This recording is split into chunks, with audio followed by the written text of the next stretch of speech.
فضيحة كروية تهز الجزائر. المنتخب الجزائري الذي كان يعتبر مرشحا للقب خرج من الشان 2025 بطريقة صادمة وغير متوقعة. جمهور الجزائر غاضب، وسائل الإعلام في حالة هستيريا، والتساؤلات تتوالى. هل هو فشل فني بحت، أم أن هناك مخططا متعمدا لإخراج الجزائر من البطولة؟ اليوم سنكشف كل الأسرار ونعرض الحقائق التي لم تقال.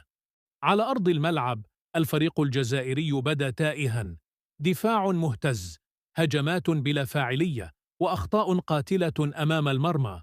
بعض المباريات كانت صادمة، كأن اللاعبين لم يتدربوا أبدا على الانضباط التكتيكي. هل المدرب فقد السيطرة؟ أم أن إعداد اللاعبين المحليين فشل تماما؟ لا يمكن تجاهل الضغط النفسي الهائل على اللاعبين. الجماهير الجزائرية كانت تتوقع الفوز في كل مباراة، لكن اللاعبون المحليون انهاروا تحت هذا العبء. الأخطاء الفردية كانت مدمرة، وكأن البطولة تحولت إلى اختبار للصبر أكثر من كونها منافسة كرة قدم. فهل يجب أن يكون هناك دعم نفسي عاجل للاعبين المحليين؟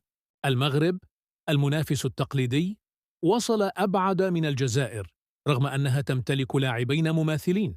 البعض يقول إن الجزائر بدأت تفقد مكانتها في كرة القدم العربية بسبب الإدارة الفاشلة، الضغط الإعلامي، واختيارات المدرب الغريبة.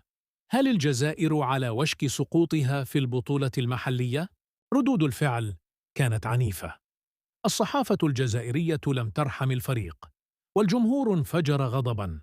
البعض ذهب أبعد من ذلك، وطرح فرضية وجود مؤامرات أو أسباب سياسية خفية وراء هذا الإقصاء.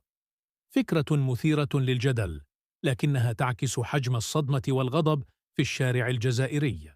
إقصاء الجزائر من الشان 2025 يترك أسئلة صادمة. هل هو فشل فني بحت، أم مشاكل داخلية وإدارية، أم أن هناك قوى خفية تعمل ضد الجزائر؟ شاركونا آراءكم في التعليقات. من يتحمل المسؤولية الحقيقية؟ اللاعبين، المدرب، الإدارة، أم كلهم معا؟ التعليقات لكم.